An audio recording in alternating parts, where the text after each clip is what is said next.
Okay, good.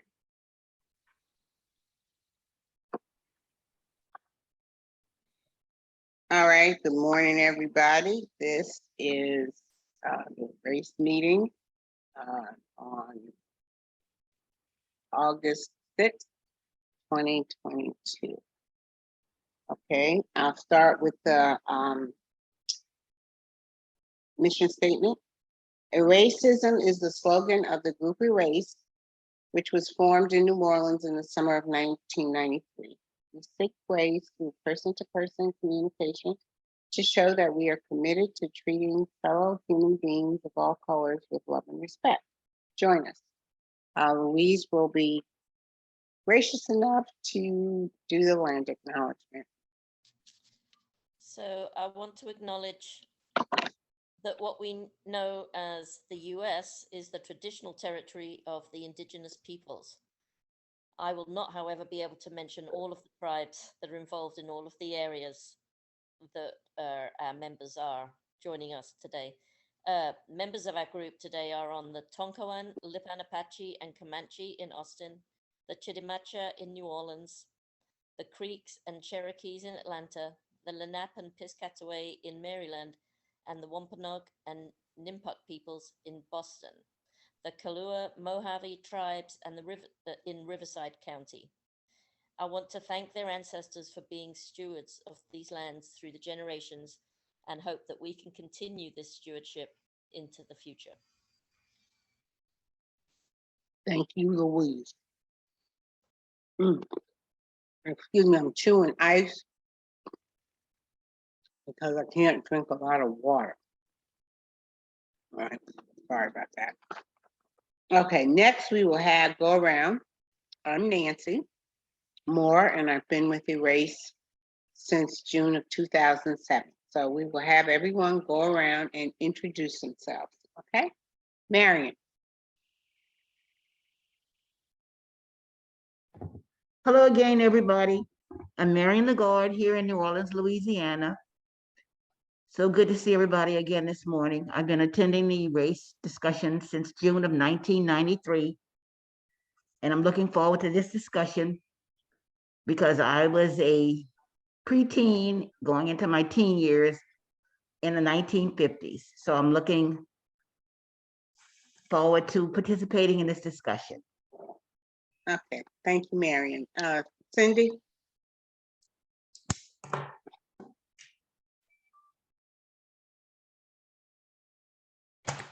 Good morning, everybody. I'm Cindy Morse. Been coming to Erace about 5 years. Someday I'm going to check the calendar and see when, but I don't remember exactly. I'm excited to see all of you today. Thank you.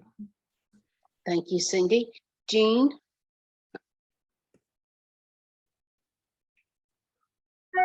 I'm sorry. I'm Jean Walker. I'm in Silver Spring, Maryland, part of the DMV. And I've been attending New Orleans Erace groups since about 9 or 10 months. I do want to thank Marion for her suggestion after the last meeting. I too was very depressed and didn't realize that I could Google songs, and the dramatics, what you see is what you get, perked me right up. Thank you, Marion. Thank you. Thank you, Jean. Lynn? Good morning. I'm Lynn Frank, coming to you from New Orleans. I was born in Ohio, grew up in Houston, Texas, but I've been here for 50 years, and I've been a member of Erace since summer of 2019. And I, too, lived in the time of the 50s, as you might be able to tell. Okay, thank you, Jean. Marva? Good morning. My name is Marva, and I've been attending Erace post Katrina, and I look forward to every side this discussion. Thank you. Okay, thank you. Phyllis?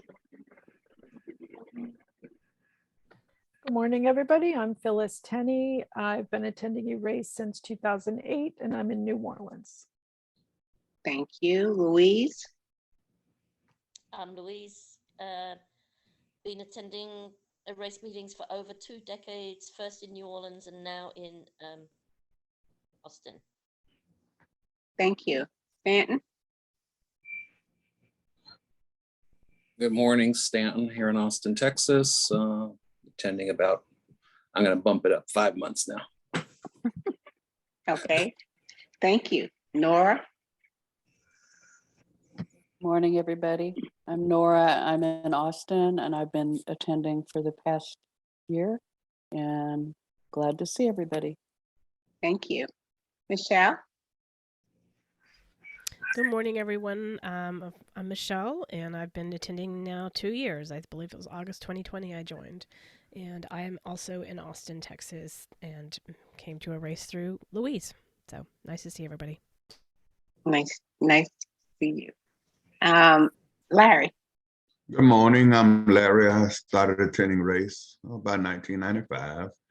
Glad to be here this morning, but I'm going to have to cut it short at about 10:30 because of another commitment this morning. Thank you. Okay, well, thank you for coming. Pedro? Good morning. Good morning. I'm here in Austin or outside of Austin myself, born in Austin and been attending the Erace meetings for about a little over 2 years. Really have enjoyed it and look forward to the conversation today. Thank you. Thank you, Pedro. Glenn? I'm Glenn Abdullah, been attending Erace since 1994. Live in New Orleans and looking forward to today's meeting. Thank you, Glenn. Greer? My name is Greer and I've been attending Erace since 2008. Thank you, Greer. Bill? I'm Bill Ives, and I apologize for my lack of camera, but I'm going to get it fixed in September. I've been attending Erace for about 5 or 6 years. I really look forward to this conversation because, like many of you, I grew up in the 50s in New Orleans. Hey, great. Well, I think we'll have a good discussion since some people, me too, remember that the good old days weren't so great for everybody. So the rules of the meeting are everybody to mute themselves unless they're speaking. Raise one finger to get on the list. People will go in order of the list. Your comments to 2 minutes. Be respectful of the speaker. If you want to ask a clarifying question, that is, I don't understand what you meant, or could you please clarify what you meant about whatever it was that you're asking. I'm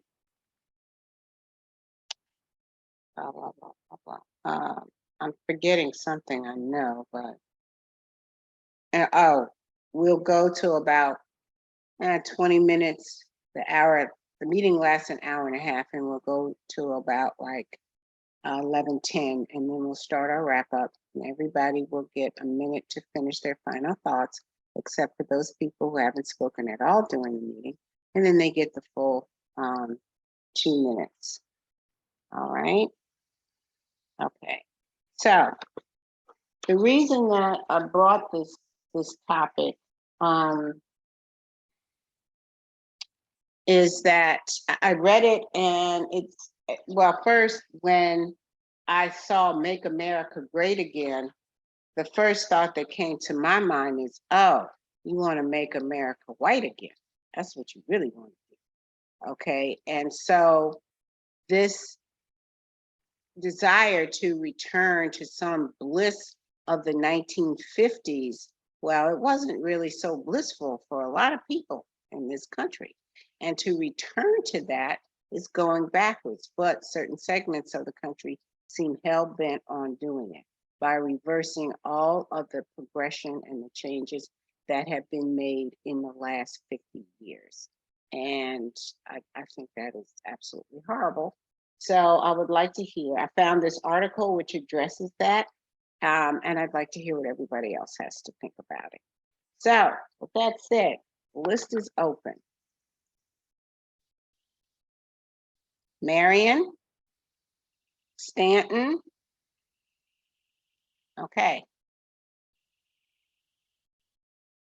Marion.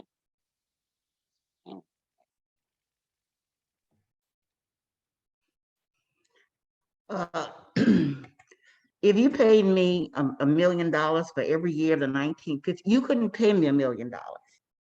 I wouldn't want to go back to the 50s if you paid me $1 million for every year. It was horrible. There were horrible things done to Black people, and Glenn. I was one of those people that horrible things were done to, called names, physically Larry. assaulted, and it was just a dreadful time. And it's something I'm never going to forget. And I was naive at the time, but as I got older and I think back on it, I had wished all kind of horrible things to happen to white people who did those terrible things. So as far as the 50s are concerned, you can flush it down the sewer. Okay. Thank you, Marion. Next we have Stanton. Nancy, can you put me on the list? Yes. Stanton. Yeah, yesterday evening I was channel surfing, looking for something to watch, and I don't normally watch C-SPAN, but it did capture my attention because they were introducing Bannon at the CPAC convention last night, and he was giving his speech on the culture wars. And he was talking about that this country is at war. And if we do not protect our family values and our Christian values, that we are doomed to lose, is what he said. And it's going to take everybody at that convention's 120% activity and getting America on the right course. And then he said a couple of things that I found particularly curious and offensive, just a couple, about a couple dozen. But one of them was, dismantling the administrative state run by the money people like George Soros and Goldman Sachs, trope anti-Semitism. And then he kind of ended with the Democrats are trying to groom your sons and daughters, and we can't let that happen. And I took the word groom to mean we're trying to make them gay, or all the Democrats are pedophiles, definitely tropes to rile up the audience. And then he also said that this is why their movement is gaining more support with Hispanics and Blacks who are traditional and have traditional family values. And I just got off, the TV, I turned off the TV rather, and I just like, wow, I guess I don't pay enough attention to what the other side is saying. So that's their version of Make America Great. It doesn't include me, and it probably doesn't include many other people this morning. That's it. Thank you, Stanton. Glenn.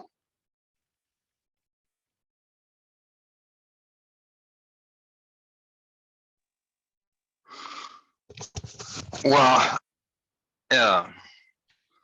I had to be truthful, and I had to come with some kind of balance here. The 50s were not all bad.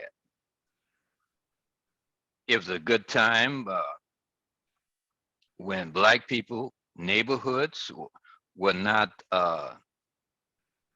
dope wasn't running through our neighborhood.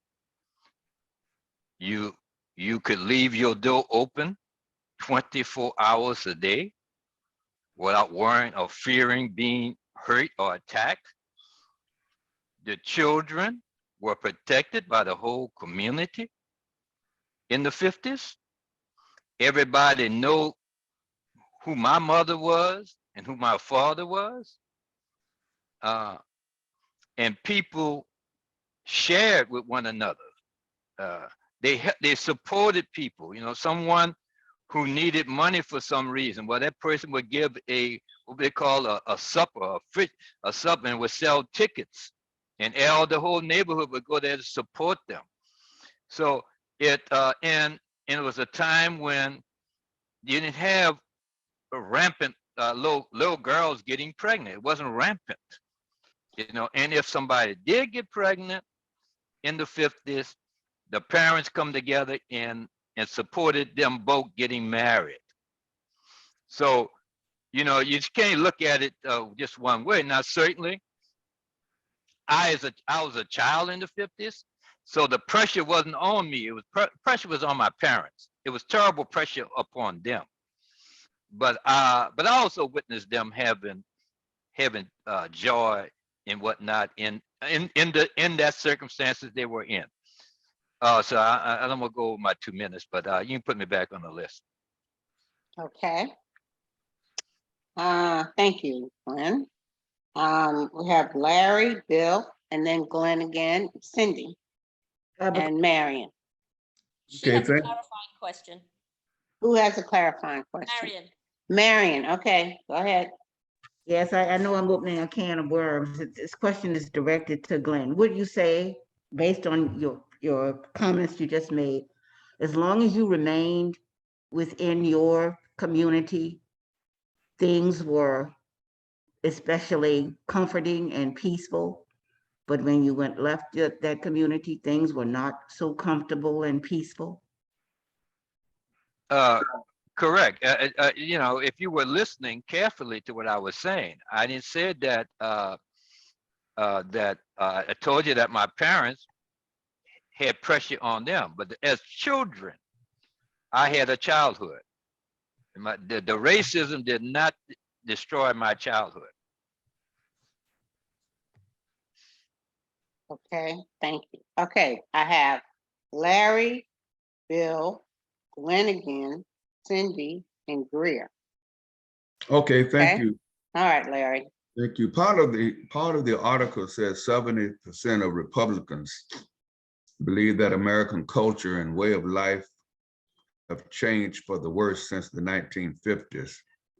To them, it was in the 1960s when liberation movements demanded social and institutional change, sexual mores began to shift, and intellectual label as a sick society,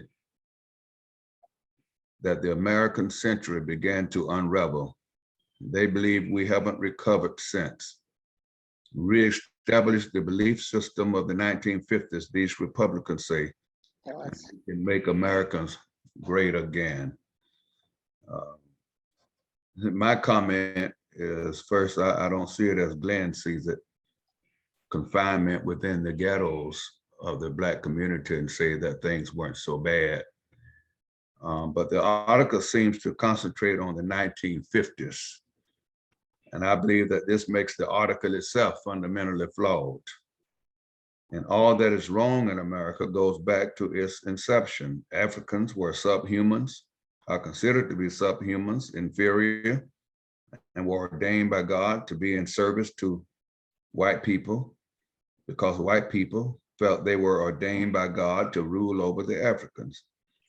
So beginning with free labor from the enslaved and continuing on after slavery. And we cannot even begin to think that this is only a 1950s thing, nor is it just a Republican thing.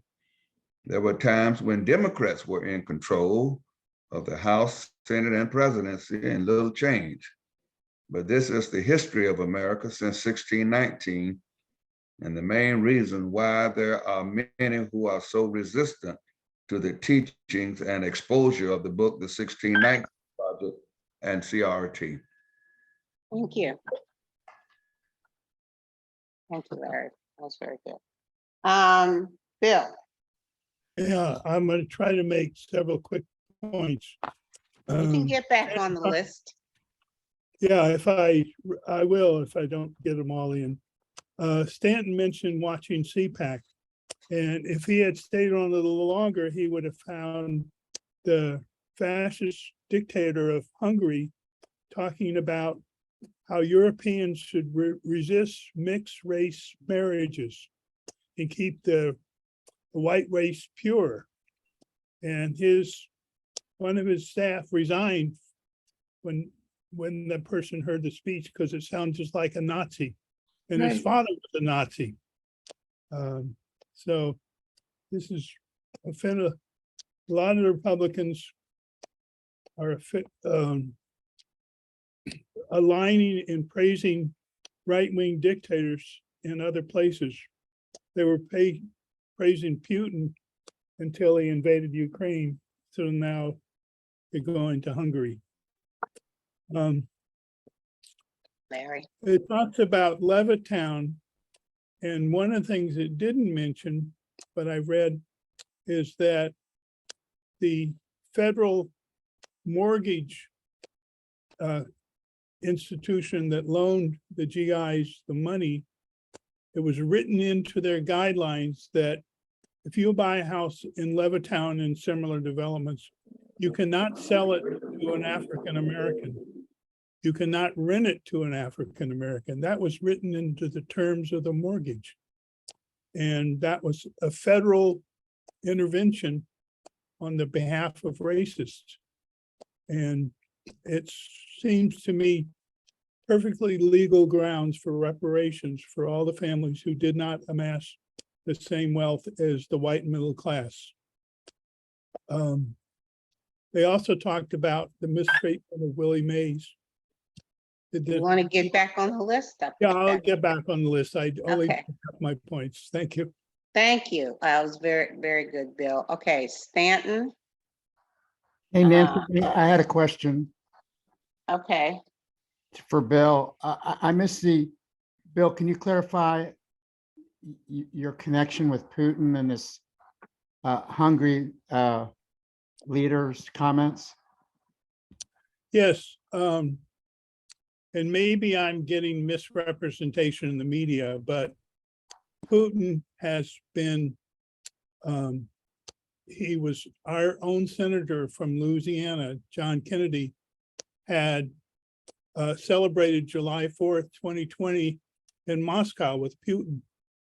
And a lot of Republicans have been aligned with him until the Ukraine war, when he became too toxic. So that's why I'm saying what I did. And I've heard in reporting that that's one reason why they like Orban, because he doesn't have the same toxicity as Putin does now because of the Ukraine war. I'm not commenting on who's responsible in the Ukraine war, but it certainly made Putin toxic. Thank you. Okay. Thank you, Bill. We have Glenn, Cindy, Greer, Phyllis, Larry, and Stan. Okay, my turn. Mm-hmm. Okay. Louise, pay attention. This is why I told you I had to be in the audience for that balance to be in this meeting. Now,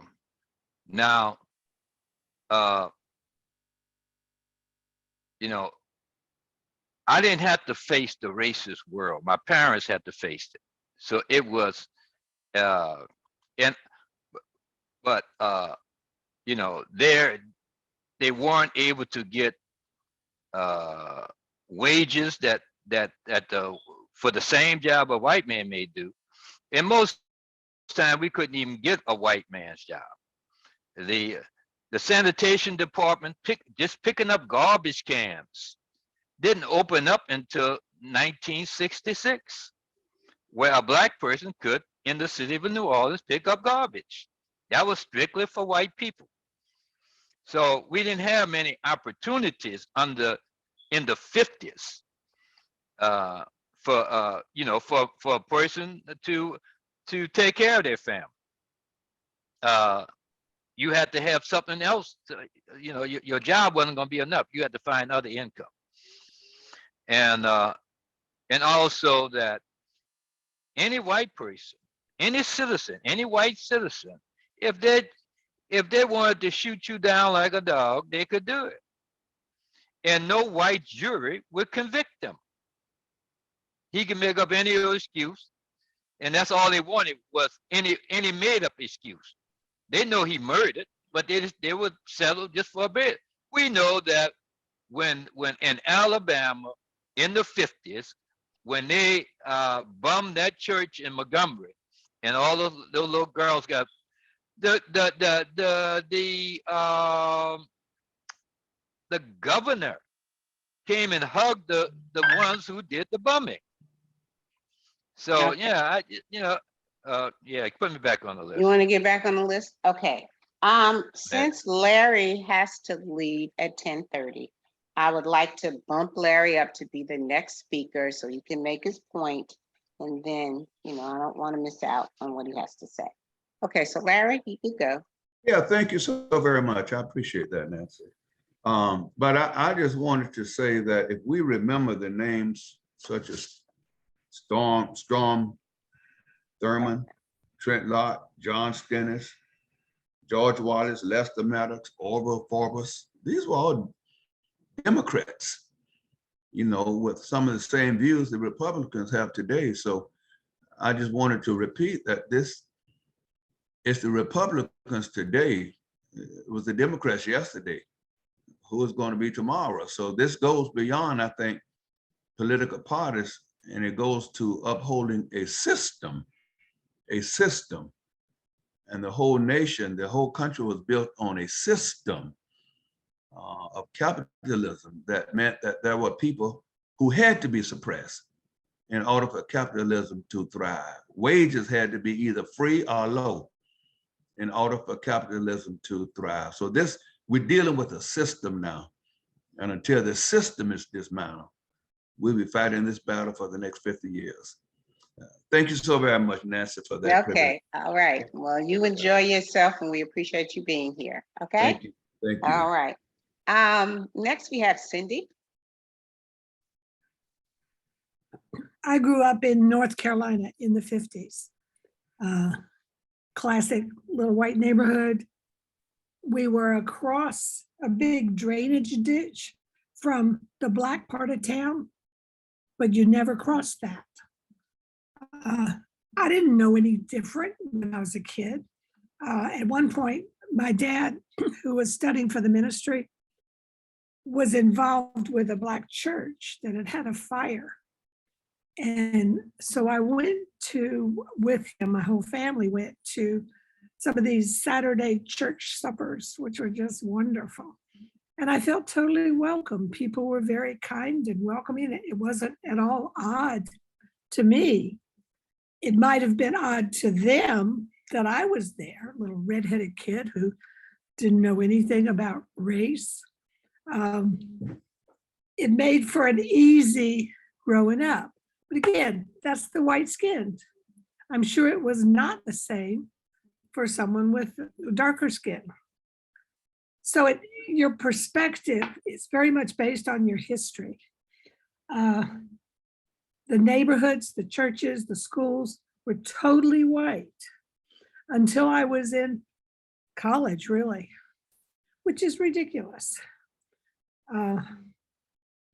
The school I went to, the high school, had major troubles for about 5 years after I graduated with the question of race. But they worked it through. Of course, a private school opened, which I always call the Racist Academy. The people that went to it didn't call it that, but it still exists. So our history has got a lot about race in it, but it's sure didn't need to be enough. Thank you. Thank you, Cindy. We have Greer and then Phyllis. Well, I wasn't born in the 50s, but I mean, I've seen a lot, read a lot. But if you think about this article, and you could put this article at any time in America, even before America became America, there's this delusional ethos that people think because of whiteness, they have a God-given right to more. And that's a reoccurring theme in American history. But yet we're supposed to have separation between church and state. people came here. Let's go, example, the Pilgrims. You can look at it in Australia when people immigrated to Australia. Both act like Europeans act like that land was their God-given right and nobody was there. Even with Australia, their doctrine was tela nullis, which was no one is here. Yet you had the Aborigines there. And it took a guy in 1992, he went to court to actually get it in Australia documented that, yes, there were people here before white people. And one of the biggest slaps in the face to a lot of people who were around in the 50s is post-Katrina, when Jackie Clarkson in a city council meeting said, we need to go back to the good old times like the 1950s. And every Black person in that council meeting stood up and was like, what the heck? The 1950s was a good time? Again, you can sit two people down who lived in the same time, and depending on how they lived and who they are, the differences in what they experienced are totally different. And for her to have the audacity to say that, that was a slap in the face to every person. My grandparents paid taxes for things that their kids couldn't even have access to, but they had to pay those taxes. That's it. I'm sorry for going over. That's okay. Thank you, Bill. Next, we have Phyllis. Anyone else want to be on the list? Stanton, okay. Phyllis? So, Nancy, Do you, hold on, do you remember I told you to put me right back on the list? You are on the list. What are you talking about? Oh, okay, well, Calm you down. saying, but, okay. I have Phyllis, I have Stanton, and then I have you. And can you put me on the list too, Nancy? Okay, and Pedro. Thank you. and Nancy, I thought you put me back on the list. Okay, Sorry. and then Bill. Okay. All right, Phyllis, Stanton, Glenn, Pedro, Bill. Okay, reclaiming my time. okay, I Um, didn't start, but good. okay, go ahead. So I just want to say, very few of us in this conversation have addressed what's going on today, which I think is a lot more important and relevant than what the hell happened back in the 1950s, which was terrible. I agree. I wouldn't want to go back there. I'm not interested in wearing girdles and pantyhose and having to wear high heels and stuck up to men's egos. They would have just run me out of town. So what is going on today is we have a conservative Christian fascist party that is looking to go back to that time and oppress not only Black people, but women and gays and lesbians and transgender people and anybody who does not toe the line for the straight, cis, white male patriarchy and the people who want to be adjacent to that power and support their power. This is what we are fighting. We are fighting it every day. I give so much props to the voters of Kansas for not agreeing to change their constitution and have kept abortion safe in their state. I saw this morning that the Catholic Church put $3 million towards getting that constitution changed. So it's not just conservative Protestant Christians, the evangelical types, it's also the Catholics. I would bet it's also the LDS Church. And you know, that's what we ought to be talking about every meeting we have is what are we going to do with the situation now, which is a system that we are fighting, and it's just going to get worse unless other states like Kansas wake up and don't agree to this. And that includes the state of Louisiana, where a lot of us are. Thank you. Thank you. Timed that perfectly. Stanton. Yeah, to piggyback basically on what Phyllis has just said, and that's kind of what I was going to address as well. I'm a little, I guess, concerned about Larry's perspective on some of this, and I wish he were still here because, yeah, I agree. The Democrats of the last, or before the last 50 years, the 150 years of this country before that were equally as oppressive and crap like the Republican Party was. But we have moved forward from that period as far as the Democratic Party is concerned. I may be naive in thinking that the party is a little bit more progressive and better than the Republican Party, especially the Trump Party. But in my heart, I do believe that Democrats are not looking to take us back to the 1950s, and that we have been there, done that, and we're moving forward politically. It sort of then gives me the impression that if Democrats and Republicans, or as Larry said, whomever in the future could be the oppressor, just makes me think that that would make most people just say, then the heck with it, I'm going to sit on my hands. I'm not going to go out and vote. One white person is the same as the next white person. That's back to the whole notion of all white people are racist by definition.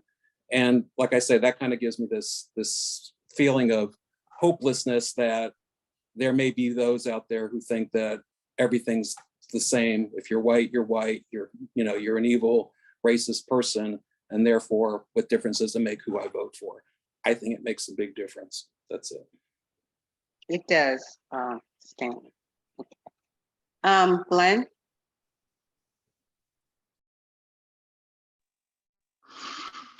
Yes, well, since I am a person who lived through the entire 50s and can see that what my parents went through, as an adult, I did not have to go through. The country changed. And I'm not going to be using past history and acting as though that I'm under the same situation today under Trump. I am not under the same situation. And how can anybody who had lived in that situation in the 50s come forward and believe that they in it today? It's nothing has changed. I would really like to say what I think of their opinion, but y'all say I can't say these kind of things. But anyway, I don't feel that the majority will go along with what's going on, and what's going on, and I don't believe it's going to become what y'all fear. I think the country going to survive this period. That's my opinion. All right, thank you, Glenn. Next we have Pedro, Bill, and then Greer. Anyone else want to get on the list? Phyllis. All right, Pedro. Yeah, I was interested in Stanton's concerns about Larry's comments, and I think in both ways there's some truisms. For me, what I really get concerned about, what I really get concerned about is the over demonization of Republicans in the sense of not recognizing the unacceptable kind of foreign policy support that Democrats have been a part of with the coup in Ukraine under Obama. We brought neo-Nazis into the cabinet in significant, powerful positions in the Ukraine for the first time since World War II. In Syria, the opposition forces that we supported fighting Assad were these jihadist terrorists, the worst elements. And so also with wealth inequality, which I think is the core for equality when it comes to racism and all other forms of prejudice, is under the Obama administration, I've said it before, under those 8 years, wealth inequality increased. So I think when we demonize Republicans, as we should, for these terrible positions on LGBT issues, on a host of issues, without putting under the same focus what our Democratic leaders have been doing and continue to be a part of, and continues right now with the wealth inequality that we have in the country to this very day. It distracts us from the real problem, and which is that, you know, oppression protects the interests of some. And lastly, in the 1950s, under the GI Do you Bill, want to get back on the list? yeah, Yeah, guess okay. unless you want me to finish this thought. I'll put you back on the list. Okay, we have Bill, Greer, Phyllis, Leonetta, and then Pedro. So Bill? Yeah, I think it's useful to look back on history. But I think we don't want to obsess on it. We don't want to say, well, the 50s is over, that's the past and everything's better. That's not the case at all. But we need to look back on history so we don't repeat the mistakes of the past. I want to tell a little story for the 50s in my childhood that I observed. We had a busted water hydrant in our house. And my father called the sewage and water board for months and months and months. And finally, a crew came out. There were 7 people and 1 pickaxe. And 6 of the people stood around and supervised the guy swinging the pickaxe, smoking cigarettes and hanging out while they watched the other guy work. And there's one guess as to the color of the guy with the pickaxe. And one guess is the 6 guys who hung out and supervised him. So that was a very visual demonstration to me of racism as a kid. In sports, they talked about Willie Mays' difficulty in finding a house. Bill Russell, who was a great basketball star for the Boston Celtics, recently passed away, and they were reviewing his life. And he was a hero in Boston, but not to everybody. When he was on the road, his house was broken into and vandalized by racists, and they opened his trophy case and smashed his trophies. And this is the Boston sports fans of the greatest champion in Boston sports history, and they trashed his house. Okay, thank you, Bill. Greer. You put me back on the list, Nancy. Okay. Can you hear me? Yes. Okay. I'm gonna say this. Everybody has their opinion. It is what it is. I'm gonna say Democrats and Republicans all one and the same. But I can respect the Democrats because they let you know who they are and they vote as a collective and back each other. If the Democrats only had that motivation, because they have all these platitudes about what they want to do, and they tell you everything that you want to hear during the elections. But at the end of the day, most of them, they don't come through it. The solidarity in the Democratic Party is missing. Also, their party has been infiltrated by blue dog Democrats, which are basically Republicans in training, waiting to make the switch. We got Biden, who had the crime bill. We had the Clintons that had the super predator moniker on criminals. I'm gonna say this. When the Haitian Revolution started, Louverture said, we have to clean house in our own before we fight others. Because if we're infiltrated, we're gonna be fighting 2 wars, and we can't fight 2 wars and win. And I think the Democrats need to start doing that. And also, I think the people need to be holding them responsible for promises they make and start recalling them when they don't. Because they get black votes for doing nothing. Because they're like, oh, well, the Republicans gonna do this. And that's how they handle it. Oh, the Republicans are gonna do this to y'all. The Republicans are gonna do that to y'all. And rather than voting out of progressiveness, I think most people vote Democratic out of fear. That's it. Thank you.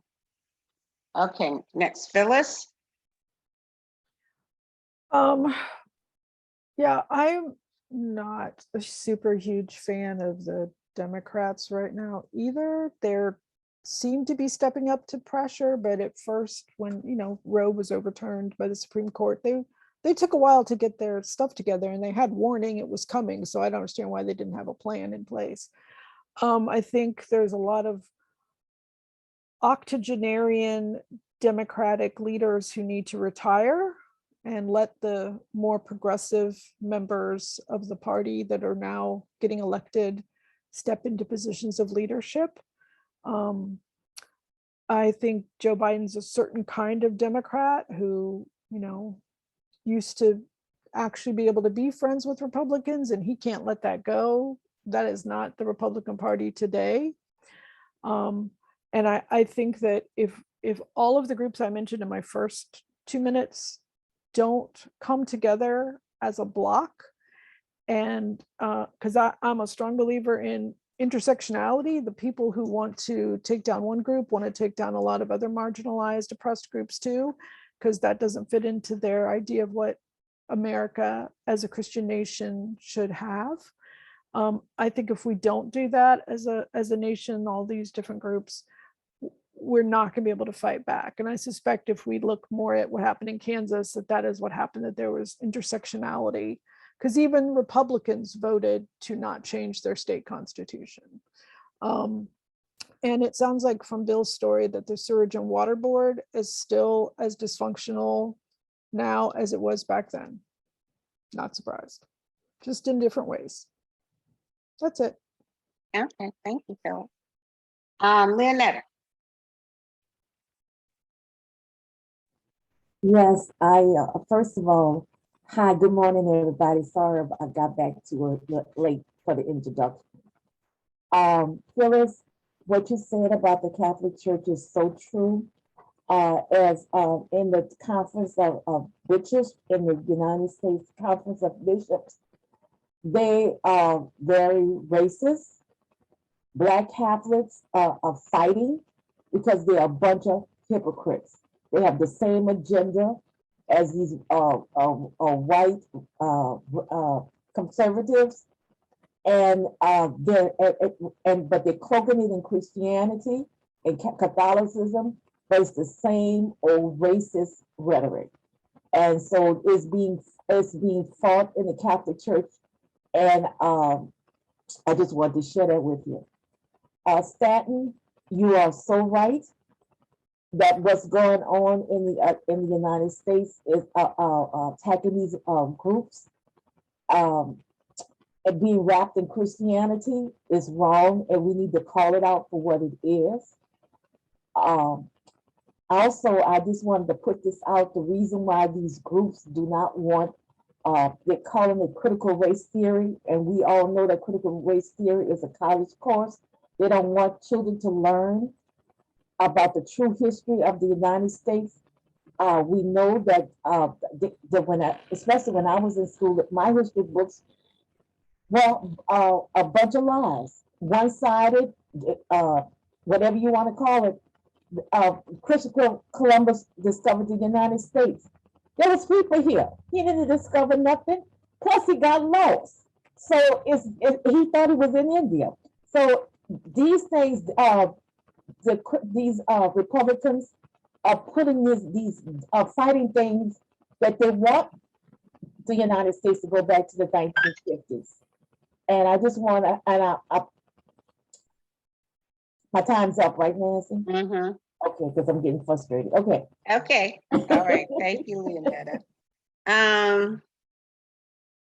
Next we have Pedro. Yeah, thanks, Nancy. So yeah, what I was trying to finish up on was Yeah, I think the 1950s, the GI Bill provided incredible benefits, very incredibly disproportionately to whites. This is verifiable, and this is what I think promoted this good feeling about the 50s, is that there were so many new white families that entered the middle class that had not been there before, that type of thing. But again, it left behind in a new form of racism, a new method of it, the African-American groups and such.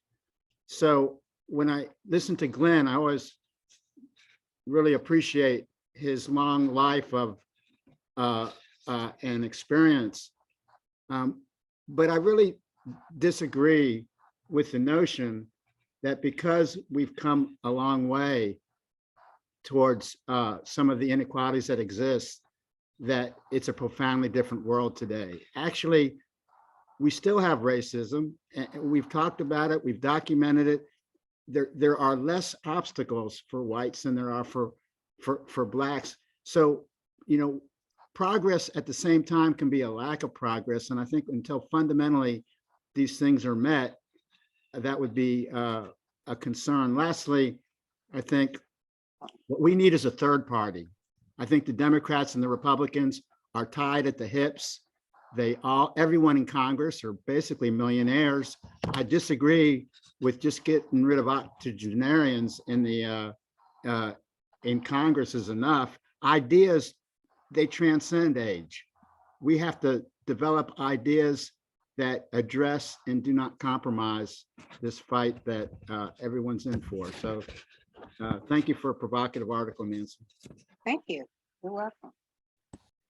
Okay, next we have Bill and then Glenn. And Stan. Yeah, I said in my last talk that it's useful to look back at history. And we can look back in history to see the progress we've made. We can look back in history, we see the progress that still needs to be made.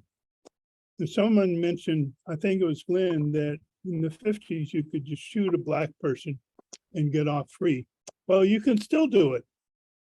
That hasn't changed. Look at Trayvon Martin and all these other people who were killed.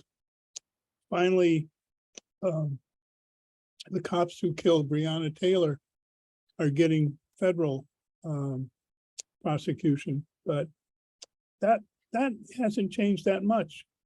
But I want to pick up on what Pedro said. The tax code in the 50s, the highest tax code, the richest people paid between 70 and 90% tax rate. And that funded the rise of the white middle class. So I'm sure the mega people do not want to go back to 70% tax rate for the wealthy. They want to cut taxes for the wealthy. And they forget that fundamental fact. We need to go back to a fair tax code, but then we need to have the revenue benefit everyone, not just white people. But that's a positive lesson that we can learn from the 50s. We just have to expand the coverage. We need a fair code to benefit everyone. So thank you. Okay, thank you, Bill. Glenn? Yeah, well, to answer Bill and Pedro, first of all, Bill, they had 4 white policemen was indicted by the federal government for the shooting of Miss Taylor, shooting into her apartment. And also, there was no hope in the 50s that would happen. No hope. And there also are white people who are killed. And people get away with murder, killing white people. That's so there will be times, but it's not. But the law is being exercised today. You know. And now, as Pedro said that he don't agree with me, how I see that things have changed. Well, Pedro was never tied up like I was tied up. He was never suppressed like I was suppressed. So yeah, he may not see no difference, but if somebody been released from this oppression, they can see it. So that's my opinion. Okay, well, thank you. Stanton. Yeah, a couple of quick things in response to some of the other comments that I've heard this morning. One, I certainly hope nobody's thinking that American foreign policy has always been better under any particular political party than the other. Both parties have their hands very dirty with American foreign intrigue. But I will also say, as an aside, I hope that doesn't give the Russian government an excuse to invade the Ukraine, because we interfered in Ukrainian domestic policy 10 years ago. Still, I don't see the equivalency there personally. And then the other thing is, again, for those of us who do not think there is a difference between the parties, and I'm not saying the Democratic Party is the savior and the saint and the altruistic party that everyone should bow down to, but I don't know how we'd all fare under a President Trump for life administration. And I'm sure by the time Barron would be president for life, these meetings would have ceased many, many years before we got to that point. So I'm going to stick with the devil I know. I guess that's the expression, and that is voting Democratic. And for those who don't see the difference, I'm going to just say good luck to all our collective futures. Thank you, Stanton. Okay, the list is open. Nancy, I'll just say something briefly. I just want to respond to Glenn. When I mentioned Where and Phyllis. When I mentioned that you can still shoot a Black person and get away with it, I also added that there's some hope. And I mentioned the 4 cops who were prosecuted for killing Breonna Taylor. So there's been some improvement. The guy who killed George Floyd was sent to 20 to 30 years in prison, and some of his accomplices have been sentenced. But there are many examples of people who kill Black people, white people who kill Black people, and they get off. The Breonna Taylor police got off at the state level and took the feds to intervene. So yes, there's some improvement, but I think going back to history, using history as a yardstick, we can see there's also much more room for improvement in all aspects of this. So I really appreciate the article, Nancy. Thank you for sharing. Thank you. Greer.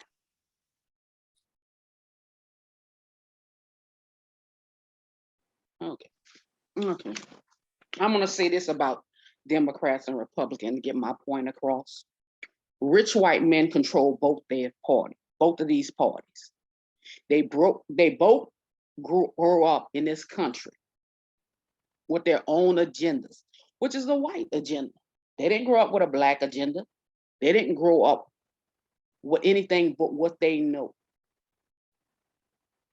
And we are still right where we are, fighting the same fight as African Americans in this country, which is our first right to be complete citizens of the United States, not to have partial justice, we are still lacking our full rights as American citizens, and our people built this country. So when I stop fighting for my first right as an American to be treated with full citizenship, I don't need you to love me. I don't need you to like me.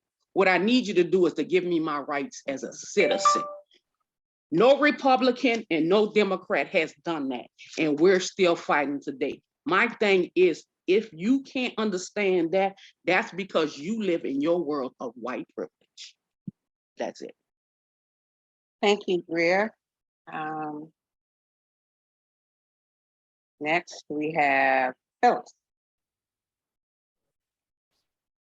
Yeah, I don't disagree with the rich white men running both parties.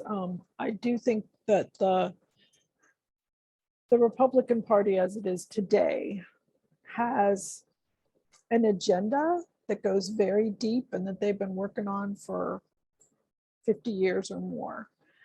And the Democrats don't seem to be planners or fighters until very recently. I am really hoping that they will find a way to use federal laws to keep reproductive freedom in place across the country. I think that the situation in Kansas that the Republicans lost will give the Democratic Party and some Democratic voters who may have been feeling hopeless the hope that they can overturn what is currently going on. I think sometimes I read articles or hear people talk about the Republicans as if they don't fully understand what they're doing, or, yeah, they want this gone, but they're not going to come after this group or this group or this group. And I disagree with that. I think it's very premeditated, if you will. And I think that letters to Democratic lawmakers and to the president and to the vice president will help them see public opinion, and I think they will act on it if they have enough pressure. But we can't just sit back and wait to be told what we can vote on. We need to be active in communicating. I don't bother sending letters to John Kennedy and Bill Cassidy because they've already sold their souls to the devil, and there's no hope for either of them or any other Republican in the state of Louisiana legislature. But we got to fight. We can't just sit back and hope for the best. Thank you. Thank you. Okay. It's after 11 o'clock and there are 6 people who haven't spoken yet during the meeting. And if they take their full 2 minutes, that will take up 12 minutes of our time. So unless anyone else wants to get on the list, we could move to the wrap up. Okay? All right, all in favor, say aye. Aye. Aye, okay. So you can take your full 2 minutes when I call your name, and if you don't have anything to say, you can say I pass, all right? So Jean, you're up first.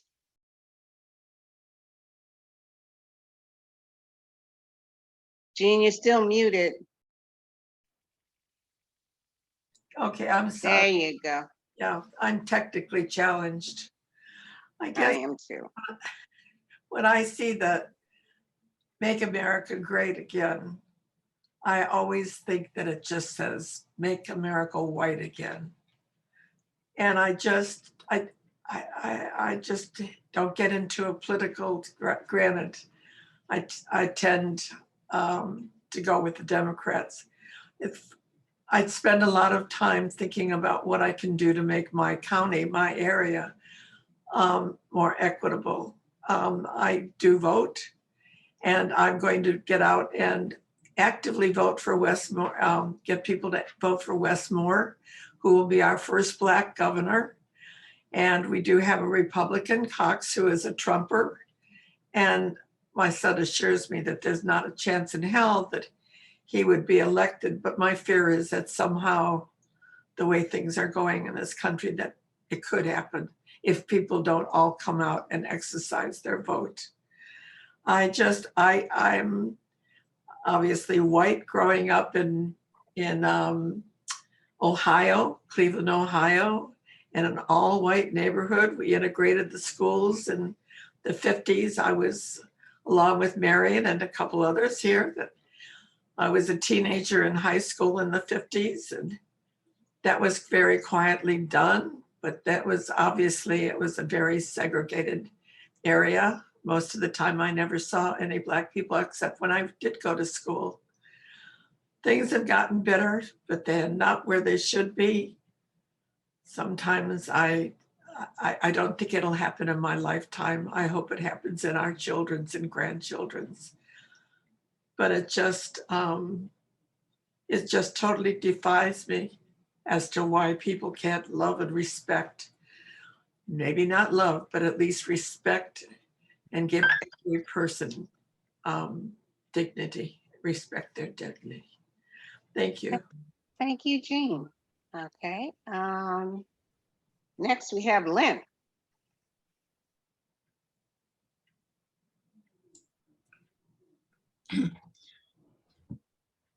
Well, one experience I had growing up in the 50s is that my mind was in a straitjacket. I didn't imagine that things could be different because they weren't different. I didn't imagine that Black people could be political, could hold political office. I didn't imagine that women could hold political office. I didn't imagine that my career future included anything but teaching school. I knew I couldn't be a secretary because I'm very slow and my fingers don't work at the keyboard.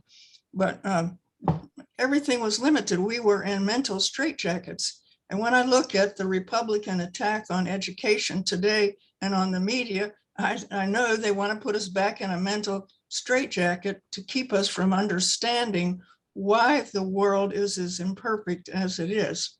So we have to keep having meetings like Erace and expand them to reach other people. A friend of mine told me yesterday, whenever they watch shows on PBS, her husband says, I feel so guilty. I don't want to watch these shows anymore. And I said, but Ellen, the point is not to make you feel guilty for the past. The point is to make you understand why we are where we are today. And that hopefully will lead the way to changing our society, understanding all the things we went through. You don't have to be guilty for it. Your ancestors maybe came after the Civil War, but you live in this country and it has to be improved and changed for everyone. Yes, thank you, Lynn. Very good. I appreciate that sentiment. Next we have Marva. Great article, Nancy. It stimulated a great discussion. I appreciate everyone's views and a very stimulating discussion. Thank you. Okay, thank you, Marva. All right, Louise. Well, being the queen of analogies, I'm sorry, I've got an analogy for you. I think, you know those shoes with all that, you got lots of indents in the bottom of the shoe, right? In the sole of the shoe. And if you step in dog poop, you can wipe off a little bit of it, but you really, you know, it's so tough to get it out of the creases. Basically, that's us in the 50s. We stepped in the poop, we got a little bit off, but we've still got so much in the creases of that sole of that shoe that we need to get out. As far as political parties, maybe we should try something more than just the two-party system, you know? There's stuck in the rut with that.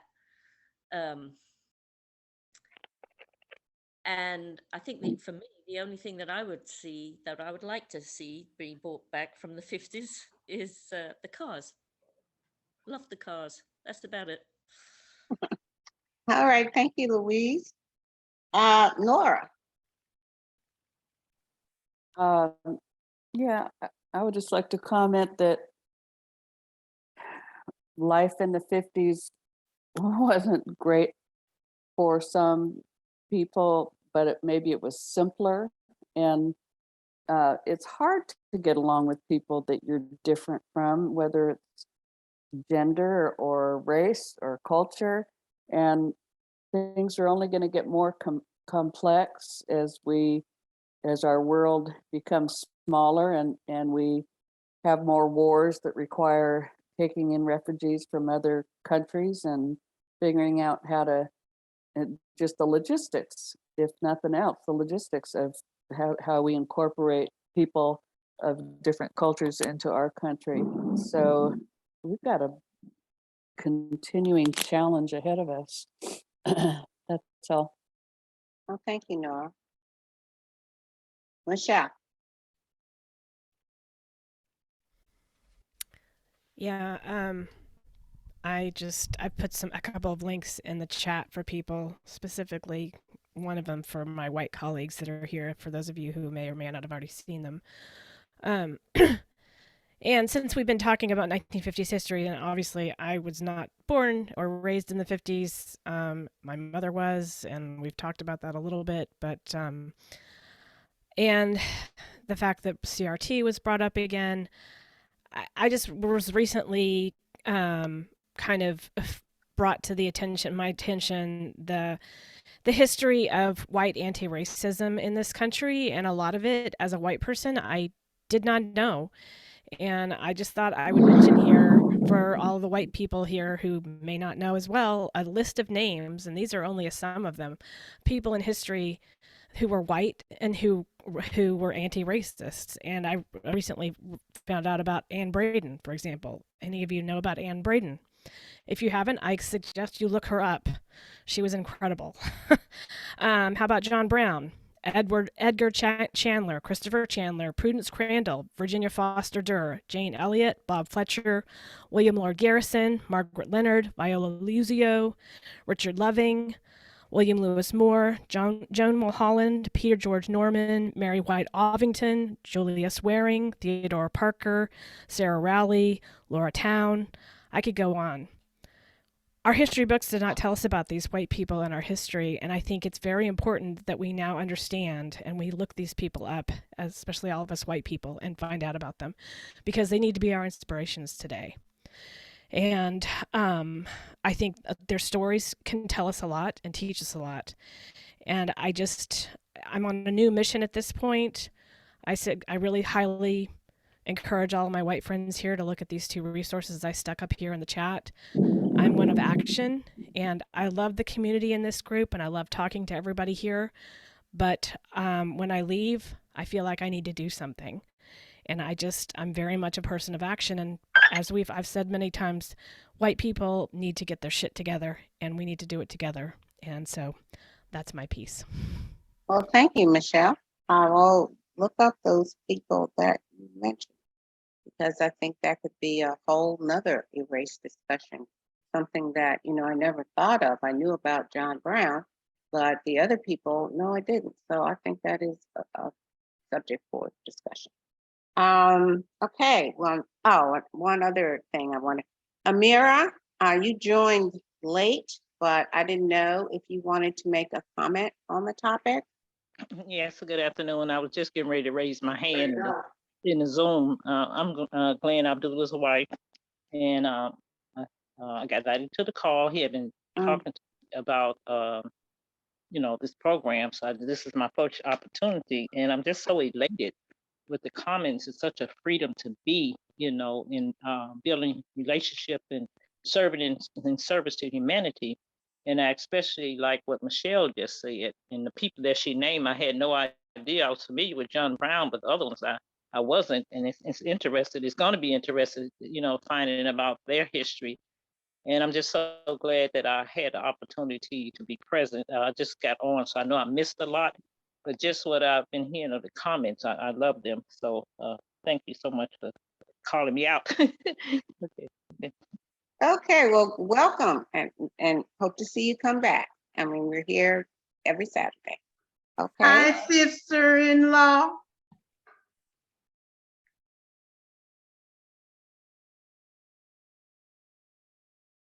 Okay, did she get off the call? I'm still here. Hi. Marva was saying hi to you. Okay, I didn't know. I was still on mute on the other line. Okay, hi, Marva. How are you? Pleasure to see you. Good to see you. Okay.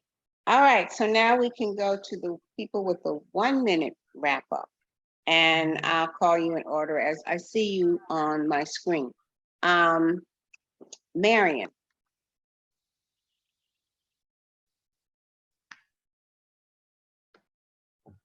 My There you little go. browser error was at the top of the screen. It had gone off the page.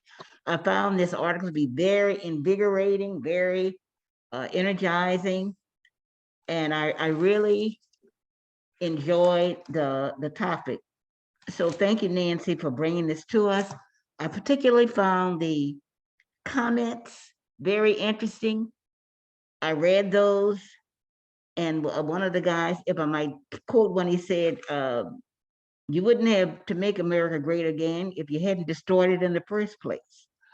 So that person was very blunt, but I enjoyed the comments. I even made a comment on the side. I'm not going to tell you all what it was. If you want to go back to the article, you can read it. It wasn't anything devastating or particularly earth-shattering. But thanks again for the article. Thanks again for everybody's participation in the comments. And I'm going to read the article again, and I'm going to tell friends and family about it. Thanks again, Okay. Nancy. Thank you. Okay, Cindy.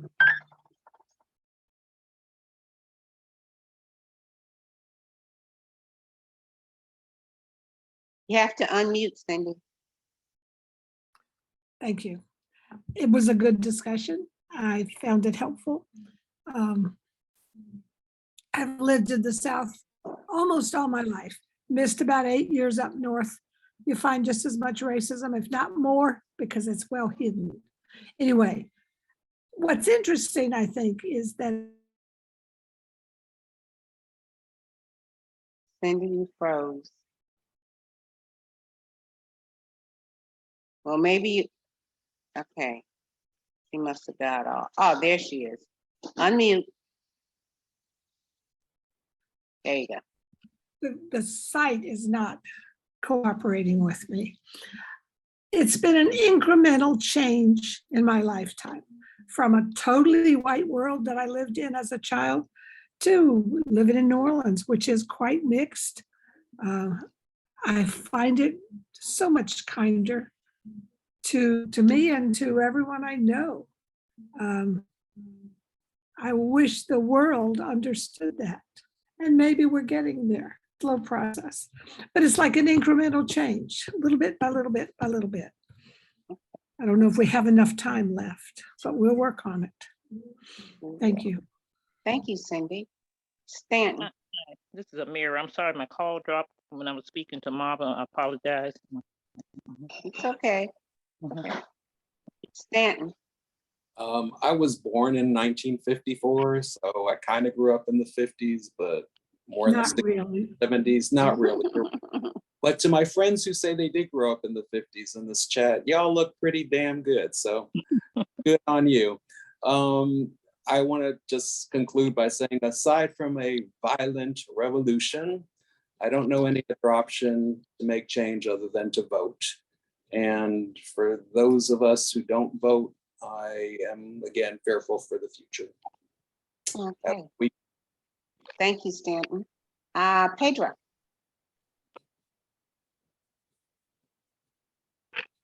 Yeah, hey, thanks. So I've always liked that word that Lynn used, that mental straitjacket. You know, I'm not Black. I'm not a victim of that type of oppression. So I agree, I cannot possibly know the depths of pain of that experience. I'm not LGBT.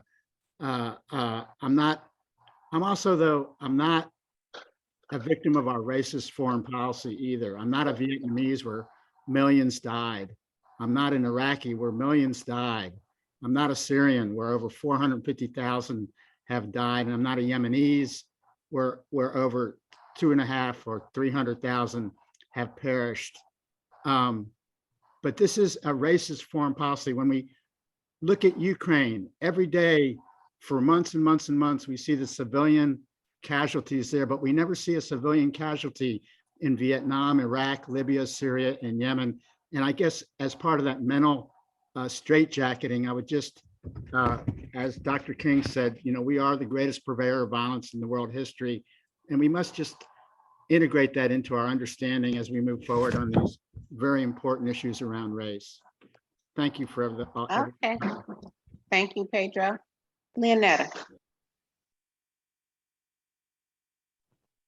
Nancy, you did a wonder. This was a wonderful article. And I too agree, see when I see Make America Great Again, I see it Make America White Again.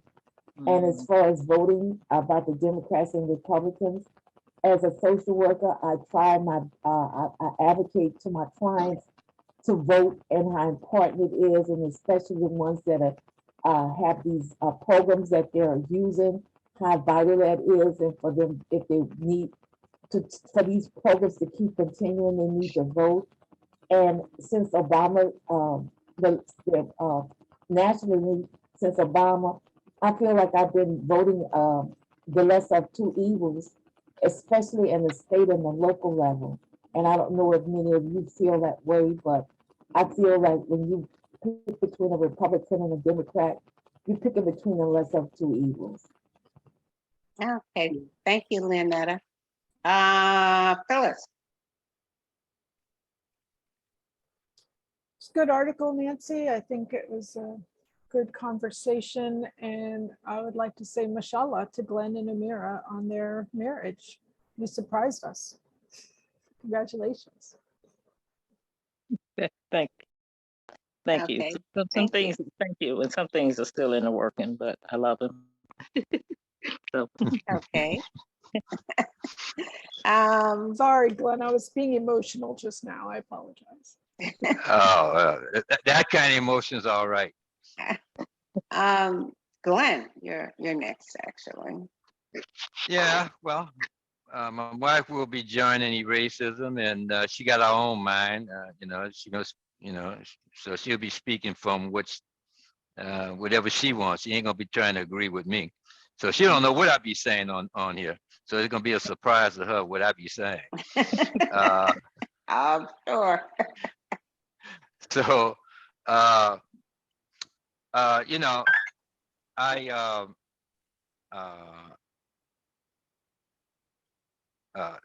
this is my country.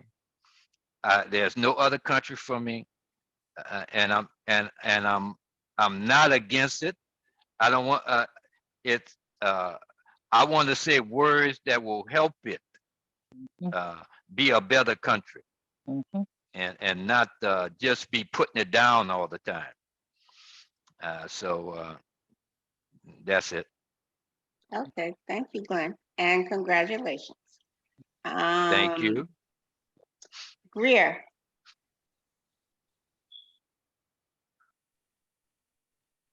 Yeah, okay, let me wrap this up. I want America to be the best that it can be, but so far it's not doing that. When we first became property here, when we was thirsty, America didn't give us water. As years passed, and we're here today, we're thirsty. America is offering us water with fecal matter in it, or water with urine in it, while others drink fresh water.